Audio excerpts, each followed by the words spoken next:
I like to use the example of when you add like girl to anything.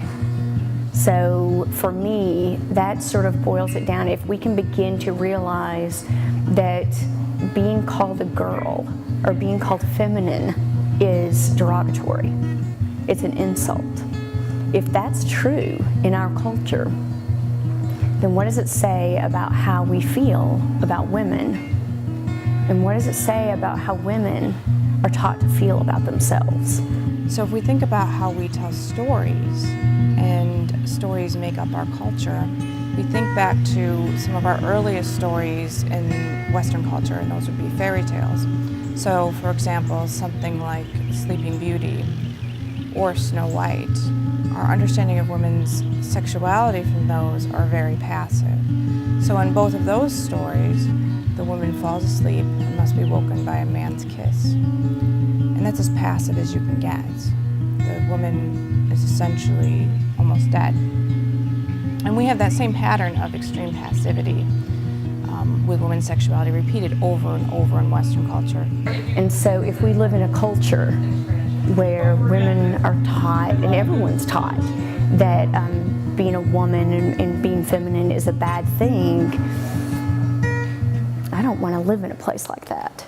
Women's reproductive rights is tied up and bound to our understanding of women's sexuality, and that is tied to our understanding of gender, and that is tied up to our understanding of masculinity and femininity, and you can't separate them. We want to understand what it is that defines male and female, and whenever we try to shift those definitions, people don't really know where they belong in space, and that creates fear. I think one of the very unfortunate things is that the discussion has been around the legalization of abortion.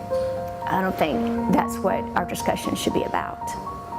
I think everybody on both sides would like to see less abortion, right?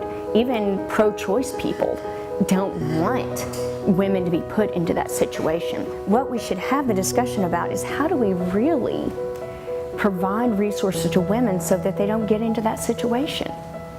You know, if we're given education and opportunity, women won't need to make that choice. So my hope is that we can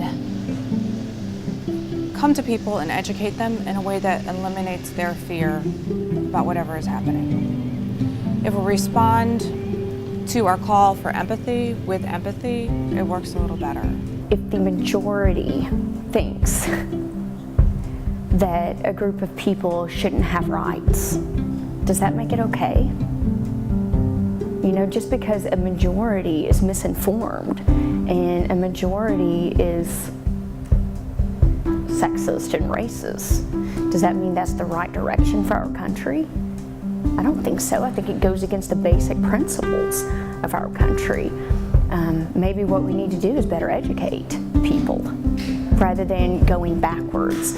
And one of the things that history shows us is that we're constantly, while we may make some steps forward, and what I consider forward is giving people more rights and giving people,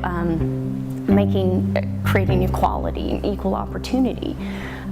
While we make those steps forward, then we have this huge backlash. And there's always some sort of backlash. People are uncomfortable with those steps forward. And so then we have this huge backlash. And I think that's where we are currently, is that we've made all these successes forward. And there's this large group of people that are misinformed and uncomfortable about that. And so now we have this huge pushback. When we have progress going forward, whenever we can educate more people, the progress happens more smoothly. People respond with backlash when they have fear. And fear comes because of a lack of education. So whenever we can talk to people in a way that eliminates fear, we do better. I mean, I teach empathy in my courses. That's my main thing that I teach in everything.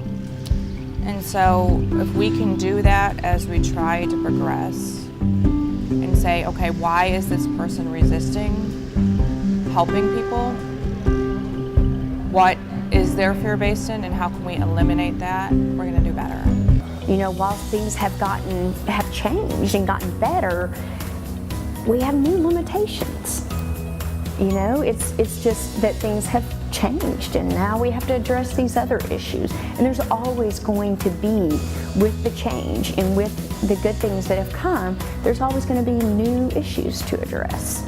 We need to empower women to own their own bodies and to own their own sexuality. And that's not something to fear. I don't know why anyone would want to take that away from somebody.